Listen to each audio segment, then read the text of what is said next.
पर्चों के उत्तर संक्षेप में क्रमशः देने का विचार है। सबका उत्तर आएगा या नहीं, बुद्धि में बात उपजेगी या नहीं, ये भगवान के हाथ है।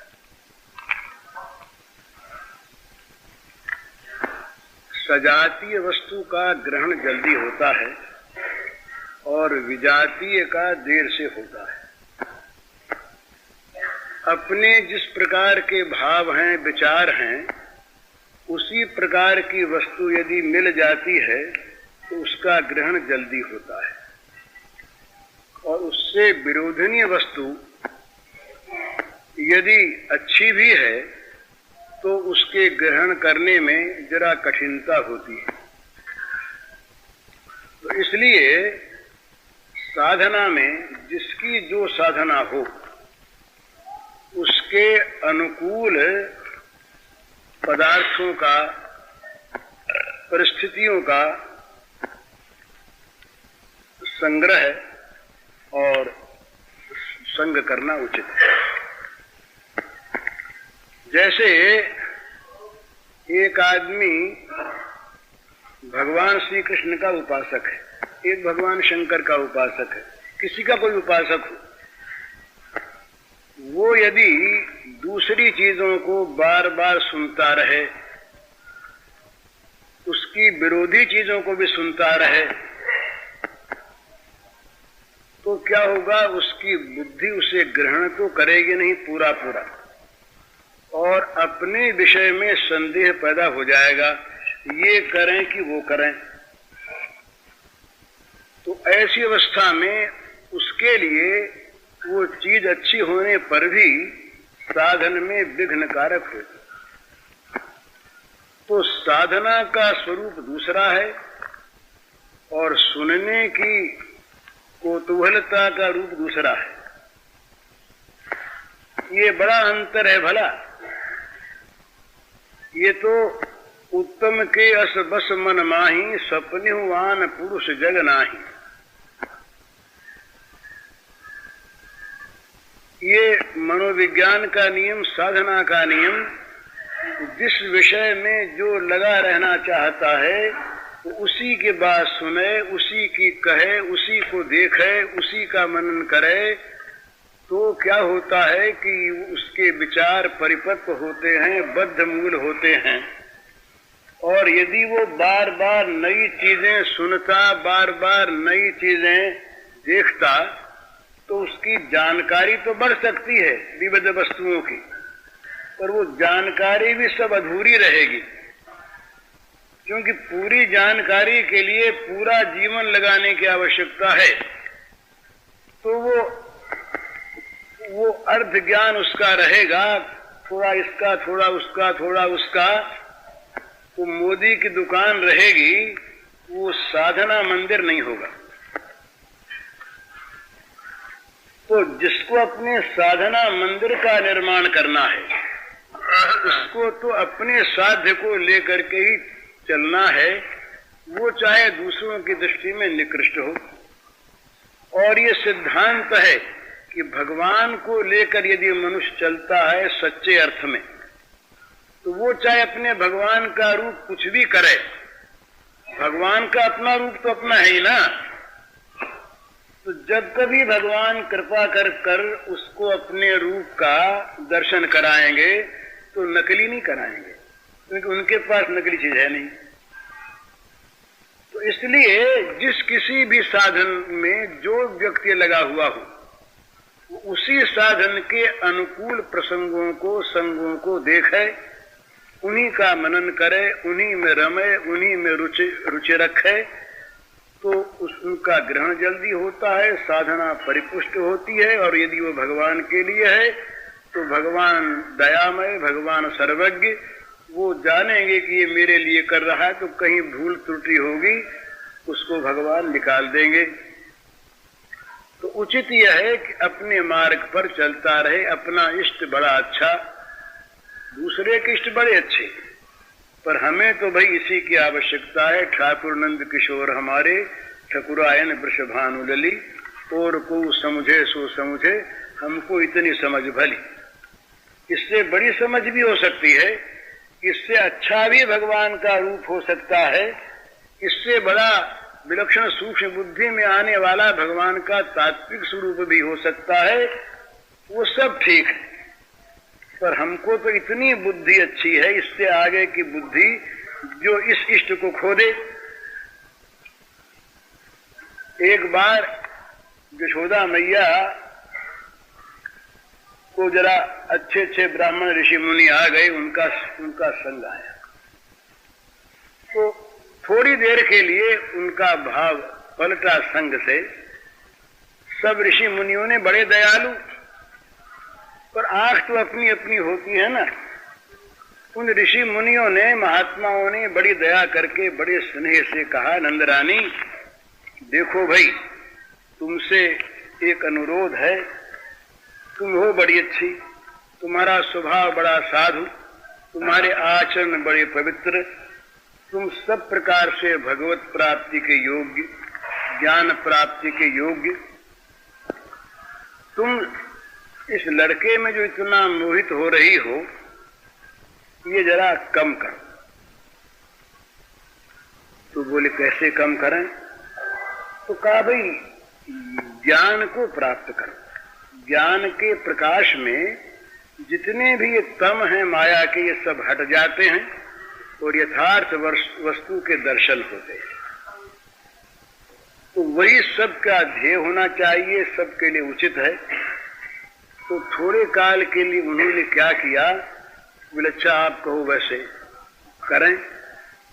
तो जब वो जरा सा आंख मूंद करके और ऋषियों के बताने के अनुसार ध्यान में प्रवृत्त हुई, तो गोद में बैठे लाला हटकर परे हो गए।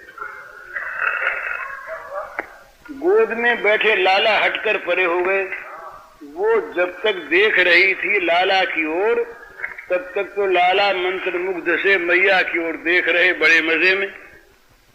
और जब वो महात्माओं के उपदेश से, किसी का करती हो, जब वो महात्माओं के उपदेश से और महात्माओं के बताए के अनुसार किसी अन्य ध्यान में प्रवृत्त हुई, तो जरा आंख मूंदी तो कन्हैया गोद से उठ करके अलग जाके खड़े हो गए। अब आंख तो मूंदी पर फिर ध्यान गया कन्हैया कहां, तो टटोलने कन्हैया नहीं दिखा। अब खुल गई आंख तत्काल, कन्हैया कहां गया, किधर चला गया। महात्माओं ने कहा रे कन्हैया यहीं पर होगा, तुम ध्यान तो करो। बोले कैसा ध्यान कर, कन्हैया तो है ही नहीं। अरे तो कन्हैया का थोड़ी ध्यान करना था, तुमको तो ज्ञान के प्रकाश में लाना है। तो बोलिए ज्ञान का प्रकाश तो अंधेरा लाने वाला हमारे लिए। कैसे? बोले आंख मिची तो अंधेरा हो गया, और कन्हैया न दिखा सबसे बड़ा अंधेरा हो गया। तो जो प्रकाश कन्हैया को गोद से हटा दे, हमें महात्मा जी उस प्रकाश की आवश्यकता नहीं है, हमें तो ये अंधेरा ही अच्छा है। हाँ, वो करपात्री जी ने एक बार बड़ी सुंदर बात कही।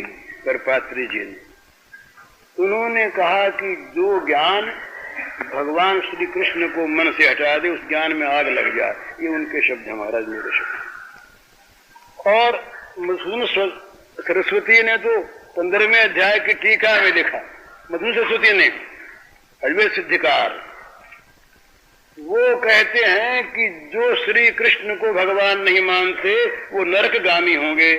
देख लीजिए टीका निकाल कर आ गई, वो तो अपनी बात नहीं।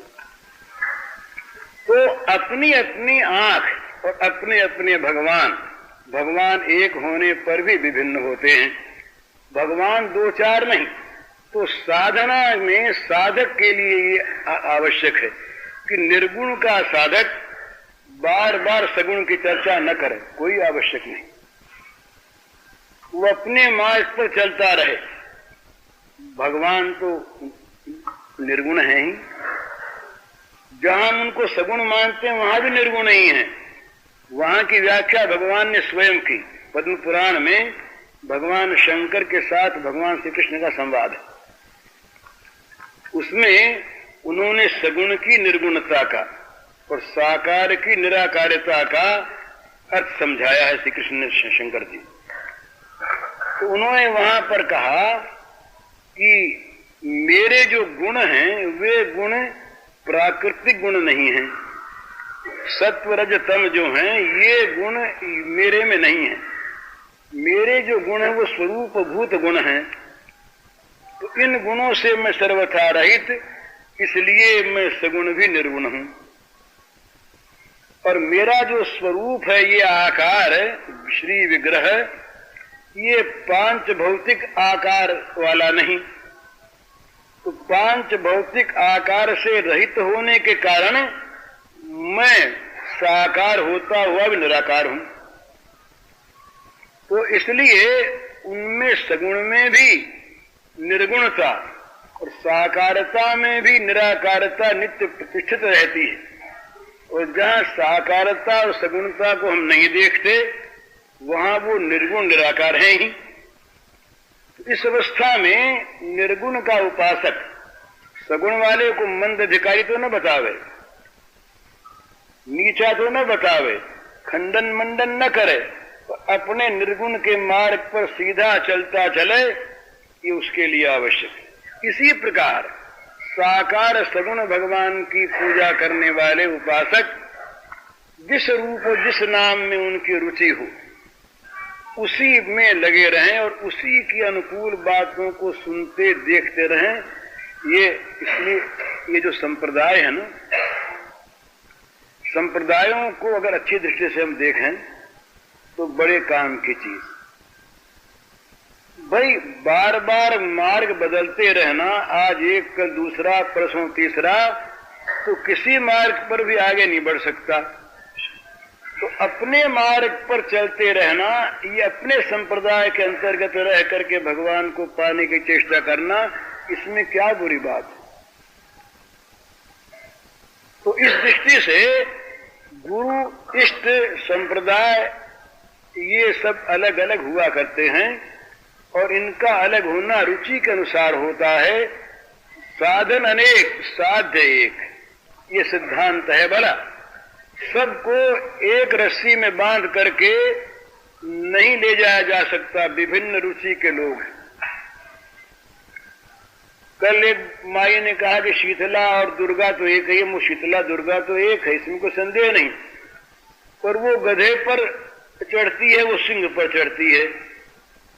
एक ही के दो रूप है ना। वो हाथ में शस्त्र लेती है, ये हाथ में ये छाछ और झाड़ू लेती है, सूप और झाड़ू लेती है, सफाई करने वाली है। तो सफाई करने वाले शीतला को जहां मनाना हो वहां उसके हाथ में झाड़ू और सूप देना पड़ेगा। टोकरी झाड़ू लिए बिना सफाई कैसे करेगी? और गधे बिना कूड़ा कौन ढोएगा?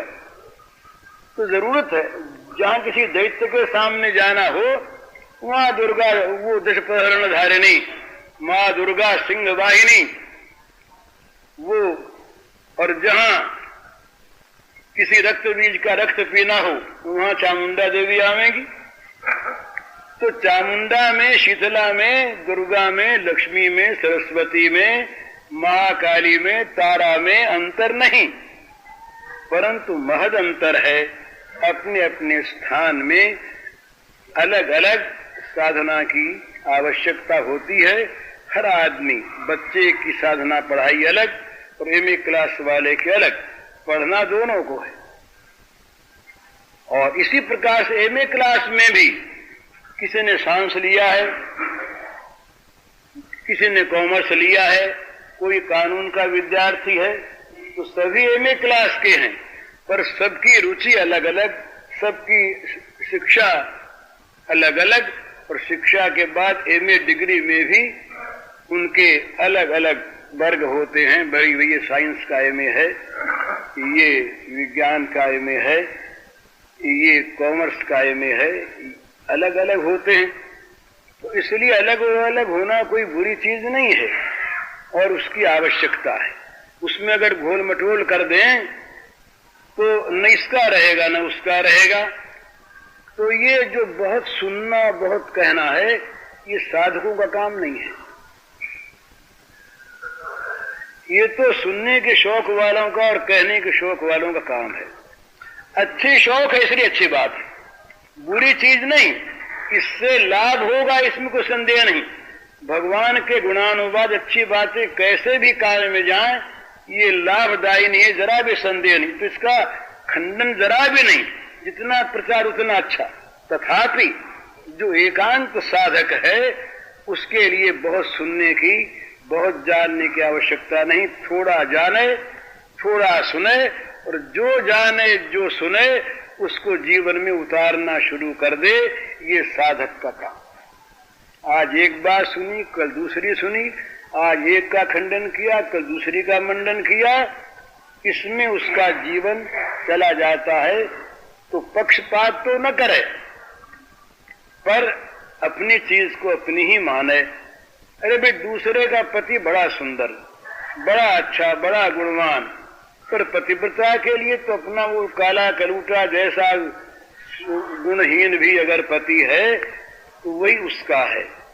वो अन्य की ओर नहीं ताकना चाहती। स्वधर्मे निधनम श्रेय पर धर्मो भयावह। अच्छा भी परधर्म जो है वो ग्राह्य नहीं। परधर्म का अर्थ यहाँ पक्षपात नहीं, खंडन नहीं, कि किसी के प्रति घृणा नहीं, नफरत नहीं, किसी को बुरा और नीचा मानना नहीं, सबके प्रति सम्मान। हमारे वो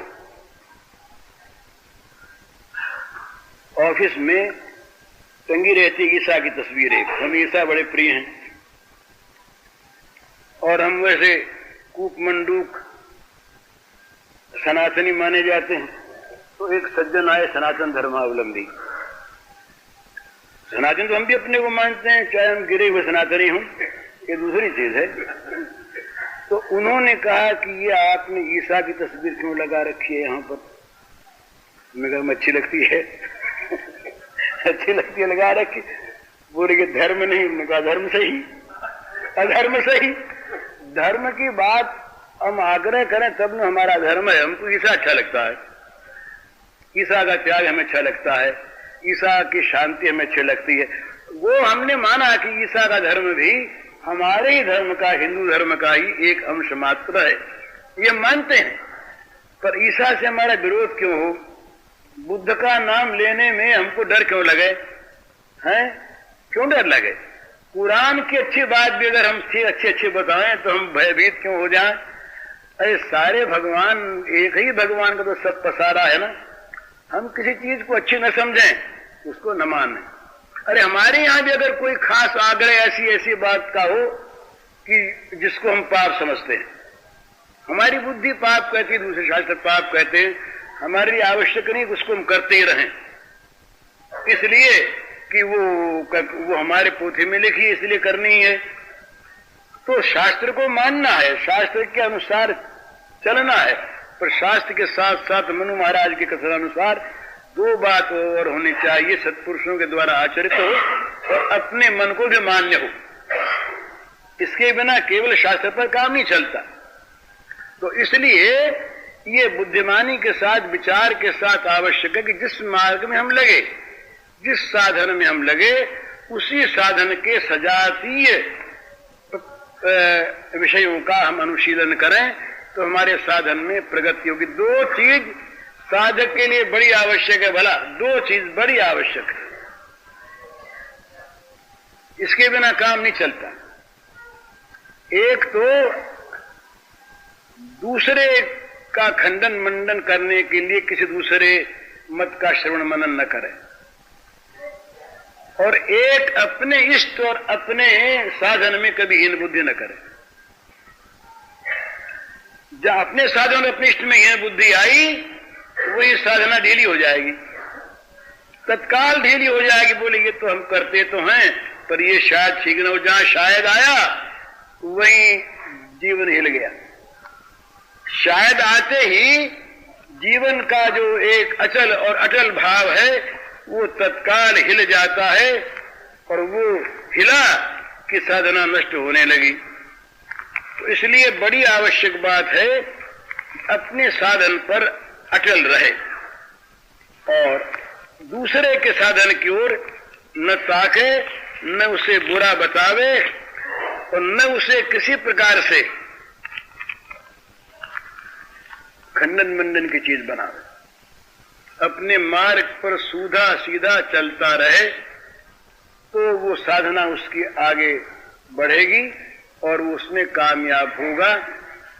ये बहुत कुछ कहना और सुनना जो होता है ना, ये भगवत चर्चा के लिए तो बड़ा उत्तम, पर नए नए सिद्धांतों का जो श्रवण है और नई नई साधन प्रणालियों का जो श्रवण मनन है, ये व्याघात करने वाला होता है, इसमें कोई संदेह नहीं। इसलिए साधक के लिए, इसलिए ऐसी हमारे यहाँ एक परंपरा थी कि साधक गुरु के समीप जाता, अपनी जिज्ञासा रखता, गुरु उसको जैसा अधिकारी मानते उसके अनुसार उसे उपदेश करते, वो उसे जीवन में उतारता और आगे बढ़ता चुपचाप,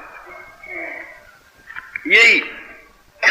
और यदि वो ऐसा न करे तो वो अधिकारी शिष्य नहीं माना जाता, वो उसको व्यभिचारी भावापन्न कहते हैं महाराज।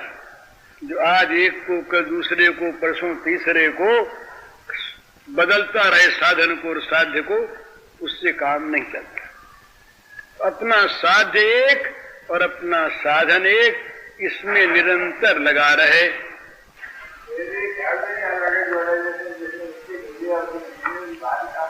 हैं वो निश्चय होने के बाद, ये तो निश्चय में ही गड़बड़ी रह जाती है ना, बार बार आज ये कल वो परसों तीसरा, यूं भटकता रहे, उसका मन तो निश्चय नहीं हो सकेगा। हाँ तो वर्ण नहीं होगा ना, वर्ण ठीक नहीं हुआ तो सारी बात गड़बड़ हो जाएगी। तो वर्ण करने के लिए आवश्यकता इस बात की कि वो एक को सुने, एक को देखे, एक में जाए, एक की ओर चले, ये बड़ी आवश्यक बात। दूसरी बात क्या है, ये तो एक प्रश्न का उत्तर कि सजाति को ग्रहण करे, विजाति को ग्रहण जहां तक बड़े न करे। दूसरा इसका एक है कि भाई भगवत प्रेम पथ में अनन्यता की कितनी महत्ता है। सारी अनन्यता की महत्ता है, लेकिन उसमें एक बात है, जितने भी अपने इष्ट के अतिरिक्त दूसरे रूप हैं और जिनको दूसरे साधक इष्ट मानते हैं, प्रेम करते हैं, उनमें न तो हीनता का भाव करे और न उनको दूसरा माने और न उनको भजे, न तो उनको भजे और न दूसरा माने और न हीनता का उनमें बोध करे। तो कैसे? जैसे एक आदमी श्री रामचंद्र का उपासक है, भगवान राम, एक आदमी भगवान शंकर का उपासक है, एक आदमी भगवान श्री कृष्ण का उपासक है, एक आदमी निर्गुण ब्रह्म का उपासक है। तो वो राम का उपासक क्या समझे? राम का उपासक ये भी न समझे कि ब्रह्म, शिव और कृष्ण ये उससे अलग हैं, और ये भी न समझे कि ये उससे नीचे हैं, और ये भी न समझे कि अलग अलग हैं, और ये भी न समझे कि हमको इनकी उपासना करनी चाहिए। तो क्या समझे? क्या समझे? वो समझे कि हमारे ही राम, हमारे ही राघवेंद्र वहां पर श्री कृष्ण बने हुए हैं, और श्री कृष्ण के नाम से पूजने वाले हमारे राम को पूजते हैं। वहां हमारे राम शिव बने हुए हैं और शिव के उपासक शिव रूप से हमारे राम को पूजते हैं। वहां हमारे राम निर्गुण ब्रह्म बने हुए हैं और निर्गुण ब्रह्म के उपासक हमारे राम के निर्गुण रूप में उपासना कर रहे हैं। इसलिए न तो वो अलग हैं, न वो छोटे हैं, और जो हमारे राम हैं तो हमें ये रूप प्यारा, हम इसकी उपासना करते हैं, उनके हम क्यों करें? और न अलग अलग हैं। जरा सोचिए, भगवान 150 नहीं होते, सत्य एक है, भगवान एक है, परंतु यदि हम अपने भगवान के सिवा दूसरे सबके उपास्य भगवान को भगवान नहीं मानते, तो हमारे भगवान हमारी छोटी सी सीमा के अंदर बद्ध मूल होकर अल्प बन जाते हैं, और जो अल्प हैं वो भगवान नहीं, ब्रह्म नहीं। और यदि हम उन सबको अलग अलग भगवान मानते हैं तो इतने भगवान हो जाते हैं कि सभी छोटे हो गए, तो वो भी भगवान नहीं रहे। और अगर हम उपासना को बदलते हैं तो हम कहीं पर जाकर टिकते नहीं, तो भी हमारे लिए अनन्यता नहीं रही, वो पागलपन हो गया। और यदि हम उन्हें छोटा बड़ा मानते हैं तो वो हमारे को छोटा मानेंगे, हमारे वाले को, और हम उसके बाद छोटा मानेंगे, तो हमने अपने भगवान को छोटा कर दिया। इसलिए अनन्यता का अर्थ यह है कि दूसरे के भगवान हमारे भगवान से अलग नहीं, दूसरे के भगवान हमारे भगवान से छोटे नहीं, दूसरे के भगवान हमारे भगवान हैं और दूसरे के भगवान हमारे उपास्य नहीं उस रूप में। इस प्रकार से अन्य इष्टों के प्रति भाव करे। और एक बात इसमें और, संतों में क्या भाव करे, संतों में क्या भाव करे, तो भाई ऐसी बात है जिस संत के जो अनुगत हो। संत सभी भगवत रूप है अगर संत हैं, यूं तो संत की बात क्या, नरक का कीड़ा भी भगवत रूप है, कोई संदेह नहीं इसमें। नरक के कीड़े में भी घृणा न करे, नरक का कीट भी हमारे लिए पूज्य है भगवान के नाते, बंधु सभी राम के नाते। जितने भी जगत में चराचर भूत प्राणी हैं वे सब के सब भगवत रूप, यत्किंच भूतम प्रणमेद अनन्यः, सबको अनन्य भाव से प्रणाम करे। अब रही संत की बात, तो संत में जिस संत का जो अनुगत हो, संत में भगवत बुद्धि करना, गुरु में भगवत बुद्धि करना पाप नहीं, पर गुरु कहीं अपने को भगवान बता करके भगवान को तो बोले हटा दो और हमको बैठा लो यहां पर, ये जरा सावधानी की चीज है। यहां पर कुछ सावधान हो जाना चाहिए कि ऐसी बात ये कह क्यों रहा है। तो संत के अनुगत हो, अपने संत के अनुगत हो, उसका कहा माने, उस गुरु के मन के अनुसार करे, पर दूसरे संतों में अवज्ञा बुद्धि न करे। अरे भाई एक संत आए हमारे, हम तो बड़ी कसौटी ऐसी कस लेते हैं। एक संत मान लीजिए आए और उनको सर्दी लग रही थी, उन्होंने कहा भाई हमें तो चाय पीनी है और चाय में जरा सा अदरक डाल देना। बोले ये तो आसक्ति वाले हैं, ये विषयाशक्ति वाले संत हैं। अब इस प्रकार से हम संत को तोलेंगे ना तो भगवान भी शायद हमारी तुलना में भगवान न जचे, समझे। तो सच्ची बात ये, संत को तोलने न जाए, असली लाभ उसके। अब मां कहीं धोखा भी हो, और अगर हमारी ठीक संत बुद्धि है तो धोखे से हमको भगवान बचा लेगा। जानबूझकर धोखे में हम पड़े, वो यही वही होगा ये कि जहां कोई न कोई हमारा भी व्यक्तिगत स्वार्थ होगा छिपा हुआ भी। भाई संत के साथ रहने से हमको पूजा मिलेगी, मान मिलेगा, भोग मिलेगा, तो क्यों न समर्थन करें, है तो दोष। तो वहां तो वो दोषी है। और यदि वो ठीक ठीक संत मानता है तो एक पाषाण में, पत्थर में हम भगवान को मानकर भगवान को पा लेते हैं।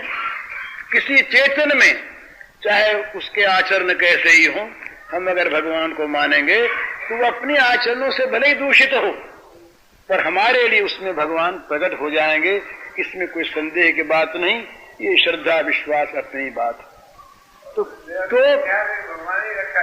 किसी को तोले नहीं, तोलने के जहां दोष दिखे अपने अलग हो जाए। और अपनी कसौटी एक ये करे, बड़ी सुंदर कसौटी, सार्वभौम, जिसके संग से हमारे अंदर भगवत भाव की वृद्धि होती हो, दैवी संपत्ति बढ़ती हो, तो भगवान का आश्रय करके अपने संत के अनुगत रहें और दूसरे संतों की समालोचना न करें। तेरे भावे जो करो भलो बुरो संसार, नारायण तू बैठ कर अपनो भवन बुहार, साधक के लिए आवश्यक है। अब जो प्रचारक हैं, आचार्य हैं, उनकी बात वो जाने, उनकी बात कहने का, समालोचना करने का हमें अधिकार नहीं, क्योंकि पेशा तो उपदेशक का मैं भी कर रहा हूं, पर नालायक उपदेशक हूं, ऐसी चीज है। तो उसका तो अधिकार नहीं। तो इसलिए ये दूसरे प्रश्न का उत्तर ये हो गया कि किसी भी भगवत स्वरूप में और किसी भी संत में अवज्ञा बुद्धि न करे। भगवान में तो दोष बुद्धि कभी होती नहीं, चाहे वो शिव हो, चाहे राम हो, चाहे विष्णु हो, चाहे श्री कृष्ण हो, चाहे देवी हो। संतों में दोष बुद्धि हमारी हो सकती है कभी, तो वहां पर उस संत को दोषी न बचाकर अपने को बचा ले, अपने को अलग रखे, अपने को दोष का ग्रहण तो यदि कोई घर का भी कहे तब भी न करे। पिता माता की आज्ञा माननी सर्वथा उचित है, पति की आज्ञा मानना पत्नी के लिए सर्वथा उचित है, पर वहां उसके दो भेद होते हैं। एक तो होता है, वो बहुत कम होता है वैसी स्थिति कि जहां पिता माता पति गुरु जो कुछ भी कह दे वो भगवत वाक्य है, ऐसी बुद्धि हो, वहां तो और चीज होती है। और जहां हम अच्छा बुरा सोचते हैं, अच्छा बुरा सोचने के लिए हमारा ब्रेन काम करता है, वहां पर हमें पिता भी कहे कि तुम खून कर दो अमुक का, पति कहे कि तुम व्यभिचार करो पत्नी से, तो उसकी बात न माने। जो वहां तक बात मानने में आपत्ति नहीं, जहां तक आज्ञा और सम्मति देने वाले का बुरा न होता हो, अपना बुरा हो जाता। पर जिस आज्ञा के पालन करने में आज्ञा देने वाले के लिए भी अशुभ फल पैदा होता हो, वो आज्ञा गुरु कोई भी न माने, कोई आपत्ति की बात नहीं। तो बुरी बात किसी की भी न माने, इसमें कोई आपत्ति की बात नहीं, परंतु किसी में दोष बुद्धि न करे, अवज्ञा बुद्धि न करे। अगर न दिखे अपने को तो वो योग दर्शन के अनुसार उपेक्षा बुद्धि कर ले। मैत्री करुणा मुदिता जहां न बैठती हो वहां उपेक्षा करे, उससे अलग रहे, अपने को बचाए रखे, और यदि पास चला जाए तो भगवत बुद्धि करे। इसमें अपना लाभ है। मेहतर में हम भगवत बुद्धि करें तो सचमुच मेहतर हमारे लिए भगवान है, कोई संदेह की बात नहीं। तो ये एक प्रश्न का उत्तर संक्षेप में टाइम बता दीजिए। दूसरा है ये प्रश्न कि संसार में ये मेरा कौन है, ये प्रश्न है। तो भाई इसका उत्तर तो ये है, असली उत्तर तो कि मेरा भगवान के सिवा कोई नहीं है। दोनों चीज, मेरा कोई नहीं और मैं किसी का नहीं, मैं किसी का नहीं। ये दो चीज मानने की है भला बड़ी सुंदर बात। एक तो ये कि जब तक जिसको मेरा कहने वाले अधिक होते हैं तब तक एक बड़ी बाधा रहती है इस बात में कि भगवान उसे मेरा कह दे। और जब तक बहुत सी वस्तुओं में मेरापन रहता है तब तक भगवान को मेरा कह दें, इसमें भी बाधा रहती है। दोनों चीज विचारने के भला। बोले हमारे इतने स्नेही हैं भाई, क्या करें, वो सभी हमें तो अपना मानते हैं, सभी मेरा मानते हैं। ये अभिमान बोलता है, वो बोलता है। तो वो जब तक ऐसा मानता है कि संसार में मुझको मेरे कहने वाले बहुत, तब तक भगवान उसको मेरा कहने में सकुचाते हैं, तो भगवान का मेरा ही। पर वो कह देगा भगवान से कि महाराज आप मुझको मेरा मानते, सो तो माना, इतने आदमी मुझको मेरा मानते, क्या उनको छोड़ दूं मैं आपके लिए? वो चाहे इस भाषा में न कहे, पर जीवन के आचरण से वो कहता रहता है। जिसको बहुत लोग मेरा मानते हैं उसको भगवान मेरा कहने में सकुचाते हैं, यद्यपि है भगवान का ही, क्योंकि वो भगवान का एकाधिपत्य अपने ऊपर स्वीकार नहीं करता। वो कहता कि मैं बहुतों का मेरा हूं, तो केवल भगवान का मेरा ही क्यों? हाँ, एक ने कहा मुझसे, बड़ी बड़ी अच्छी बात कही कि कोई बहन थी, उसने कहा मुझे अच्छी बात लगी, उसकी स्थिति क्या है मुझे पता नहीं, मैं जानता नहीं। उसने कहा कि जब मुझ में विपत्ति आई तब मेरे मन में ये आया कि मुझे अब मेरी कौन कहेगा, मेरा कौन कहेगा। उसके बाद ही ऐसी चीज घटी कि भगवान ने मेरा कह दिया। तो बड़ा अच्छा, बड़ा अच्छा। अगर ये सत्य है तो इतनी अच्छी बात है कि यहाँ के मेरे कहने वाले अगर कोई भी न रहे, और नहीं रहने चाहिए, नहीं रहने का अर्थ ये नहीं कि वो सब मर जाए मिट जाए, ये अर्थ नहीं। अपने प्रति उनका मेरा भाव छूट जाए तो क्या होगा, भगवान उसे मेरा कह देंगे, और जहां भगवान ने मेरा कहा काम बन गया। तुलसीदास जी ने तो बड़े सहज भाव से कहा, बोले महाराज लगता क्या है, एक बार कह दो, एक बार कहो ना तुलसीदास मेरो, एक बार कहो ना तुलसीदास मेरो। अरे एक बार कह दो ना, राम दो बार बोलते नहीं, जो एक बार कह दिया सो कह दिया। तो बोले राम जी एक बार कह दो ना तुलसीदास मेरा, क्या बिगड़ता। पर वो मेरा कहने में सकुचाते हैं। जब तक मेरा कहने वाले बहुत लोगों का दल रहता है ना, बहुत लोग रहते हैं ये मेरा, तब तक भगवान कहते हैं भाई इनके बने रहो, अब हमारे अकेले के तो तुम बनना चाहते नहीं, तो तुमको कैसे मेरा कहें। भगवान मेरा उसको कहना चाहते हैं। ये बड़ी समझने की बात कि हम जहां भगवान का एकाधिपत्य अपने ऊपर स्वीकार कर लेते हैं, एकाधिपत्य, हम भगवान के ही मेरे और किसी के मेरे नहीं, ये चीज जब हमारे जीवन में आ जाती है तो भगवान कह देंगे कि तुम मेरे। और दूसरी चीज, हम बहुत चीजों को मेरी मेरी कहते हैं, ये मकान मेरा, ये धन मेरा, ये पुत्र मेरा, ये मकान मेरा, ये जमीन मेरी, ये कीर्ति मेरी, नाम मेरा, यश मेरा, न मालूम कितनी कितनी लाखों करोड़ों वस्तुओं में हमारा मेरापन फैला हुआ है। जब तक लाखों वस्तुओं में मेरापन फैला है तब तक हम निश्चित रूप से भगवान से कैसे कह दें खुलकर कि तुम ही मेरे हो। भगवान कहेंगे भाई बात तो तुम्हारी ठीक, हम तुम्हारे हैं, पर तुम तो बहुतों को मेरा मान रहे हो ना, तुम्हारी ममता तो न मालूम कितनी जगह बिखरी पड़ी है, तो उन्हीं में तुम हमको भी मेरा मानना चाहते हो। जैसे वो तुम्हारे वैसे ही एक मैं भी तुम्हारा बन जाऊं। बोले भाई मोटर है, गाड़ी है, इंजन है, मशीन है, चूल्हा है, चक्की है, ऐसे भगवान भी हमारे में बन जाए। जैसे घर में चूल्हा चक्की रहे ऐसे ही भगवान भी एक रहे तो अच्छा, एक भगवान भी रह गए, एक चीज पर और मेरापन बढ़ गया। इस प्रकार के मेरेपन को भगवान स्वीकार नहीं करते। वो कहते हैं कि भाई सीधी बात है,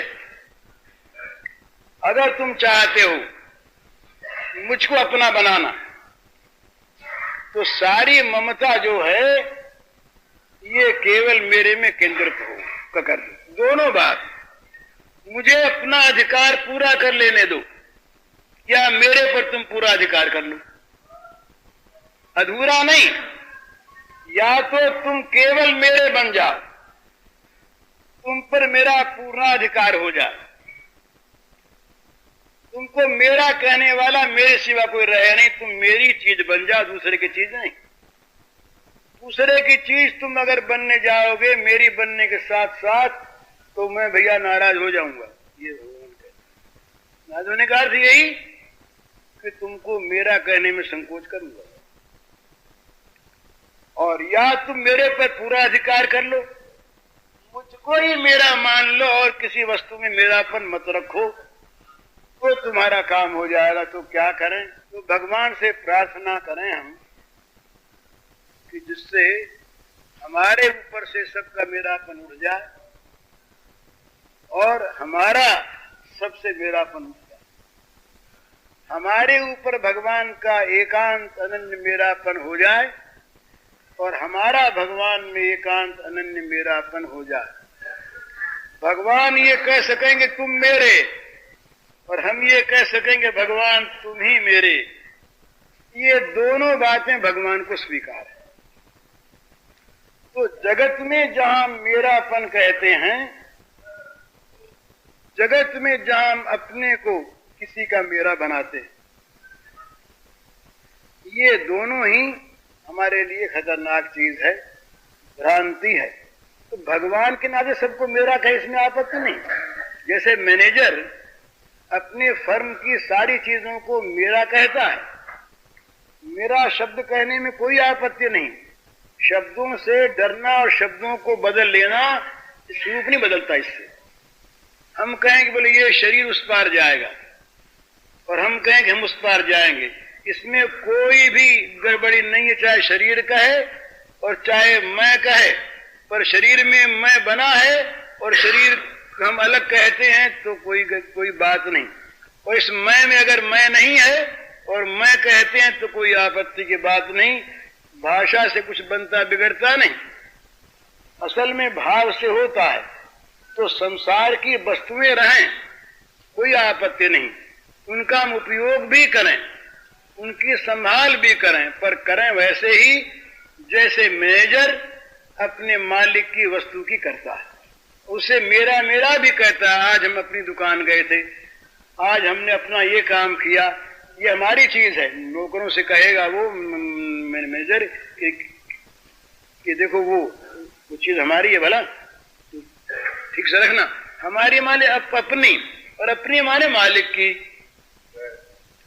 तो मालिक की चीज मानकर मैनेजरी के हिसाब से गुमाश्ते की भांति सेवक के नाते हम उसका भली भांति आचरण करें, कोई आपत्ति की बात नहीं। परंतु यदि हम उसको मेरा मान लेते हैं तो महाराज, एक तो होती है ये बेईमानी, दूसरा कोई चीज हमें दे संभाल सेवा के लिए और हम उसके मालिक बन बैठे। ये मंगलनाथ जी महाराज यहाँ पर थे पहले, बड़े महात्मा रहे। तो कुछ मुकदमे प्रारब्धवश हो गए थे, तो उनको मुकदमों के दृष्टांत याद आते। जैसे जगत की चीज तो यही है ना।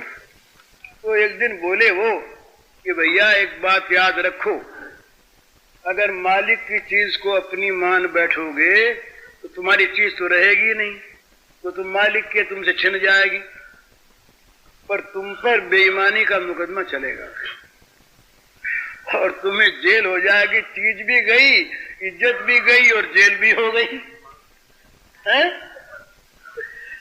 तो ठीक यही बात, सारी चीज भगवान की, सामान भगवान का, और हम कह दें ये तो हमारा। तो रखो देखें, मरते समय हमारी चीज को, हमारी उस मकान को ले जाओ अपने साथ, चिता पर ढो करके नहीं जाएगा। मालिक की चीज रहेगी मालिक की। हमने उसको मेरा कहा, मेरा माना, ये बेईमानी की, इस चोरी का, इस अपराध का हमें दंड मिलेगा, चीज हमारी रहेगी नहीं। तो मालिक की चीज मालिक की रहे, मालिक को मालिक की चीज हम बराबर देते रहें ईमानदारी के साथ। मालिक की चीज पर मालिक का आधिपत्य माने, अपना मेरापन तो केवल सेवा के लिए। तो तुम कौन? बोले सेवक, ये मेरा, मेरी चीज जो है वो सारी सेवा वृत्ति में आकर केंद्रित हो जाए। मैं सेवक और सचराचर रूप स्वामी भगवंत, मैं सेवक सचराचर मेरे स्वामी भगवान का मंगलमय रूप। इस प्रकार से अपने को हटा दे, भगवान को बैठा दे।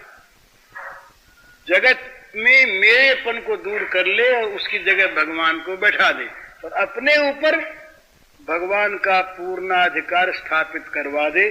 भगवान से कह दे कि तुम अब स्वच्छंदता से कहो कि ये मेरा है। संकोच करते हैं ना भगवान, पहले मेरा कह दें और कल को कोई इससे हम काम नहीं कह दे महाराज ये कैसा, तो गड़बड़ होती है बात। तो भगवान से ही हम कह दें, भगवान को समझा दें, भगवान के दिल में बैठा दें कि हम तुम पर कभी संदेह नहीं करेंगे, हम कभी तुम्हारे अधिकार पर संदेह नहीं करेंगे। तुम जो चाहो, जब चाहो, जैसे चाहो, जहां चाहो, अपनी चीज को अपनी भांति तुम बरतो, तुम्हारा ही मेरे पर पूरा अधिकार, अर्थात तुम ये कह दो कि ये मेरा, ये मेरा। इस प्रकार अपने को हम भगवान का बना दें तो क्या होगा? भगवत भाव का विकास हमारे अंदर होगा। ये कसौटी है भला। जब तक हमारे अंदर जगत बसता है तब तक हमारे जीवन का रूप और रहेगा, और जब हमारे अंदर भगवान आके बस जाएंगे तब हमारे जीवन का रंग रूप पलट जाएगा, चाहे ढांचा यही रहे। तो रंग रूप पलटने पर क्या होगा? ये अनुभूति होगी उसको, फिर ये सारे जितने भी ये गड़बड़ झाले की चीजें हैं ये निकल जाएगी। तो वैसी अवस्था में हम कह सकेंगे कि हमारे जीवन में भगवान आ गए। तो इसके पहले हम भगवान से प्रार्थना करें कि भगवान हमारे, एक तुकबंदी सुनाता हूं मैं आपको किसी भाव की, ये प्रश्न देखें हो गया कि नहीं। ये मेरे का प्रश्न बड़ा सुंदर, मेरा भगवान को बना दें और हम भगवान के हो जाएं।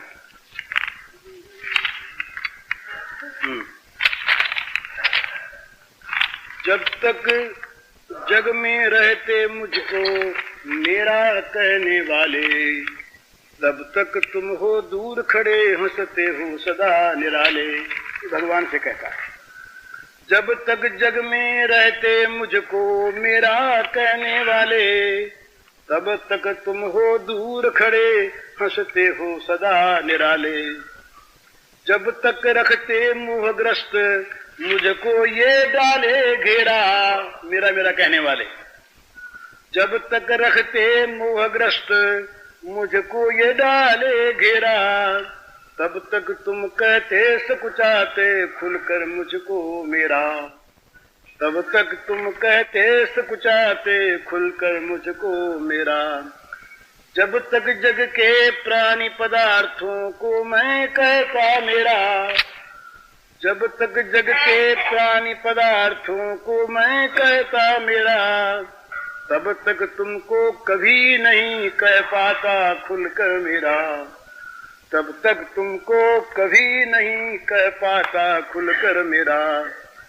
जब तक तुमको ही मैं मेरा नहीं बना हूं पाता, जब तक तुमको ही मैं मेरा नहीं बना हूं पाता, तब तक मेरे मेरे का दावा नल सदा जलाता। ये मेरे मेरे के आग में सब जल रहे हैं, तब तक मेरे मेरे का दावा नल सदा जलाता। दया करो इस मोह पाश से मुझको तुम ही छुड़ाओ, प्यार भरे शब्दों में मुझको कह मेरा अपनाओ। दया करो इस मोह पाश से मुझको तुम ही छुड़ाओ, प्यार भरे शब्दों में मुझको कह मेरा अपनाओ। समझूं मैं भी एकमात्र तुमको ही केवल मेरा, समझूं मैं भी एकमात्र तुमको ही केवल मेरा। उठे तुरंत मेरे जीवन से यह माया का डेरा, उठे तुरंत मेरे जीवन से यह माया का डेरा। जब ये हो जाएगा भगवान मेरे और मैं भगवान का, तो जीवन में भगवत्ता आ गई, तब संसार का अनुभव बदलेगा हमारा। वो अनुभूति कैसी होगी? जग में सुख दुख लाभ हानि, चिरजीवन मृत्यु मान अपमान। जग में सुख दुख लाभ हानि, चिरजीवन मृत्यु मान अपमान। सभी तुम्हारे खेल सभी में भरे तुम्ही मेरे भगवान, सभी तुम्हारे खेल सभी में भरे तुम्ही मेरे भगवान। इससे मिलता मुझे सर्वदा सब में सुखद तुम्हारा स्पर्श, सब में, दुख में, मृत्यु में, हानि में, अपमान में, इससे मिलता मुझे सर्वदा सब में सुखद तुम्हारा स्पर्श, अतः नहीं हो पाता मन में कभी शोक उद्वेग अमर्ष। इससे अतः नहीं हो पाता मन में कभी शोक उद्वेग अमर्ष। किसी अवस्था में भी होती नहीं अशांति नहीं उर्गाह, किसी अवस्था में भी होती नहीं अशांति नहीं उर्गाह। हसमुख सदा दिखता प्रभु को, हसमुख सदा दिखता प्रभु का नित्य नवीन पूर्ण उत्साह। हसमुख सदा दिखता प्रभु का नित्य नवीन पूर्ण उत्साह। दुख मरण दारुण से भी, दुख मरण दारुण में भी तुम मधुर दिखाते मोहन रूप। दुख मरण दारुण में भी तुम मधुर दिखाते मोहन रूप। होता सब विस्मरण एक बच रहता चिन्मय मोदय अनूप। होता सब विस्मरण एक बच रहता चिन्मय मोदय अनूप। छाए रहते सतत नित्य प्रतिदिक में परम शांति आनंद। छाए रहते सतत नित्य प्रतिदिक में परम शांति आनंद। हो चाहे कैसा भी कहीं मनोहर घोर कांड स्वच्छंद। हो चाहे कैसा भी कहीं मनोहर घोर कांड स्वच्छंद। सभी दृश्य हैं एक तुम्ही लीलामय के अभिनय सुंदर। सभी दृश्य हैं एक तुम्ही लीलामय के अभिनय सुंदर। सब में तुम्ही नृत्य करते ऋषि मुनि मनहर नित नटनागर। सब में तुम्ही नृत्य करते ऋषि मुनि मनहर नित नटनागर। तो प्रत्येक अवस्था में, प्रत्येक दिशा में, प्रत्येक परिस्थिति में, प्रत्येक प्रसंग में, प्रत्येक प्राणी में, प्रत्येक वस्तु में, प्रत्येक परिस्थिति में भगवत्ता जब जीवन में आ जाती है तो भगवान का स्पर्श प्राप्त होता है। भगवान उसके भर जाते हैं अंतर बाहर। वैसी अवस्था में जगत का जो आज है, जरा सी ठेस लगते ही मन के अभिमान को हम फुफकार उठते हैं। जरा सी प्रतिकूलता होते ही हम क्षुब्ध हो जाते हैं। जरा सा किसी के द्वारा अपना अमंगल कल्पना करते ही उस पर क्रोधित होते हैं, हिंसा करने लगते हैं, बुरा चाहने लगते हैं। जरा सा अपने मन में मन के अनुसार न होने पर भी हम दूसरों को नीच मानने लगते हैं। दुख में, अपमान में, मृत्यु में, हानि में, ये हमारे बनाए हुए नाम है भला। हानि, दुख, मृत्यु, मरण, अपमान, ये सब हमारे बनाए हुए, हमारे निर्माण किए हुए नाम हैं। इन सारे नामों में, सारी परिस्थितियों में एकमात्र भगवान खेलते हैं, वही नाचते हैं। हम उनका नाच नहीं देख पाते, इसीलिए कहीं क्षुब्ध होते हैं, कहीं अमर्ष करते हैं, कहीं हर्षान्वित हो जाते हैं, कहीं शोक करते हैं, कहीं भय करते हैं। जब भगवान की भगवत्ता आ जाएगी हमारे हृदय में, जीवन में, जब हम भगवान को मेरा कहेंगे और जब भगवान हम पर पूर्णाधिकार करके अपना मेरा कह देंगे, तब स्वाभाविक जीवन में ये चीजें खिल उठेंगी, प्रकाशित हो उठेंगी। जीवन हमारा अपना जीवन ये भगवान का जीवन बन जाएगा। दैवी संपत्ति के फिर फूल, ये इनके बीज बोने नहीं पड़ेंगे, खिलाने नहीं पड़ेंगे। जहां हम भगवान के आश्रित हुए, भगवान को मेरा कहा, वहां दैवी संपत्ति के बगीचे के ये सारे पुष्प अपने आप खिल उठेंगे, वो कभी मुरझाएंगे नहीं। ये फूल मुरझाते हैं, वे फूल मुरझाएंगे नहीं। उनका विकास उत्तरोत्तर अधिक से अधिक वो सुंदर होगा, मनोहर होगा, सुगंधिमय होगा, सौरभमय होगा। और उस बगीचे की, हमारे जीवन वाटिका के सुमनों की सुगंध से तमाम विश्व व्याप्त हो जाएगा। एक शंकराचार्य, एक चैतन्य, क्या किया इन लोगों ने? सारे जगत को सुवासित कर दिया अपने जीवन वाटिका के सुमनों के सौरभ से। ये सौरभ कहां से आई? उनके जीवन में या ये महान मंगलमय सुगंध कहां से उत्पन्न हुई? जो चिरसौरभमय है, जो चिरसुगंधमय है, जो नित्य नित्य मंगलमय है, जो नित्य नित्य परम आनंदमय है, जहां भय शोक को स्थान नहीं, जहां अमंगल के लिए जगह नहीं, उन मंगलमय आनंदमय शांतिमय प्रेममय सौंदर्य माधुर्य सुधा निधि भगवान के साथ उनका संपर्क हो गया। उनके जीवन में भगवान आ गए। बस भगवान जहां जीवन में आए वहां अपने आप सारी चीजें हो गई, सारे संकल्प उसके मिट गए। अब भगवान उनके अंदर प्रविष्ट हो गए, उनकी बुद्धि भगवान बने, मन भगवान बने। मेरे धन जन जीवन तुम ही तन मन तुम सब धर्म।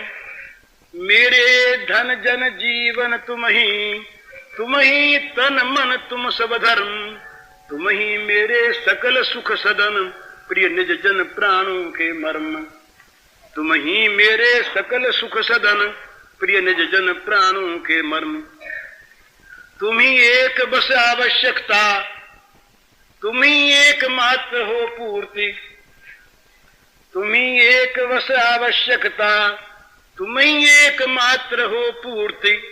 तुम ही एक सब काल सभी विधि हो उपास सुच सुंदर मूर्ति। तुम ही काम धाम सब मेरे, एकमात्र तुम लक्ष्य महान। आठों पहर बसे रहते तुम इस मन मंदिर में भगवान। आठों पहर बसे रहते तुम इस मन मंदिर में भगवान। सभी इंद्रियों को तुम शुचितम करते नित्य स्पर्श सुखदान। सभी इंद्रियों को तुम शुचितम करते नित्य स्पर्श सुखदान। बाह्याभ्यंतर नित्य निरंतर तुम छेड़े रहते मधुतान। बाह्याभ्यंतर नित्य निरंतर तुम छेड़े रहते मधुतान। कभी नहीं तुम ओझल होते, कभी नहीं तजते संयोग। कभी नहीं तुम ओझल होते, कभी नहीं तजते संयोग। भूले मिले रहते करवाते करते निर्मल रस संभोग। भूले मिले रहते करवाते करते निर्मल रस संभोग। पर इससे कभी मतलब कुछ मेरा तुमसे रहता भिन्न। पर इससे न कभी मतलब कुछ मेरा तुमसे रहता भिन्न। वे सभी संकल्प भंग मैं मेरे के समूल तरु छिन्न। पर इससे न कभी मतलब कुछ मेरा तुमसे रहता भिन्न। वे सभी संकल्प भंग मैं मेरे के समूल तरु छिन्न। मैं मेरे की जो वृक्ष थे ये समूल छिन्न हो गए। भोक्ता भोग्य तुम ही हो सब कुछ। भोक्ता भोग्य तुम ही हो सब कुछ। तुम ही स्वयं बने हो भोग। भोक्ता भोग्य तुम ही हो केवल सब कुछ। तुम ही भोक्ता भोग्य तुम ही हो सब कुछ। तुम ही स्वयं बने हो भोग। मेरे मन बन सभी तुम ही हो अनुभव करते योग वियोग। मेरे बन तुम मेरे मन बन सभी तुम ही हो अनुभव करते योग वियोग। इस प्रकार जब भगवान मेरे बने और मैं भगवान का बना तो बस भगवान ही भगवान रह गए। भगवान की सत्ता, भगवान की महत्ता, भगवान की भगवत्ता जीवन में जागृत हो गई। यही जीवन का असली और सबसे ऊंचा लक्ष्य, इसी की प्राप्ति जीवन में हो जाए। इसी के लिए सत्संग ये सब चीजें हैं। भगवान की कृपा से होगा, साधन भजन से कुछ होगा नहीं। साधन का अभिमान भले हो जाए। हरिओम तत्सत।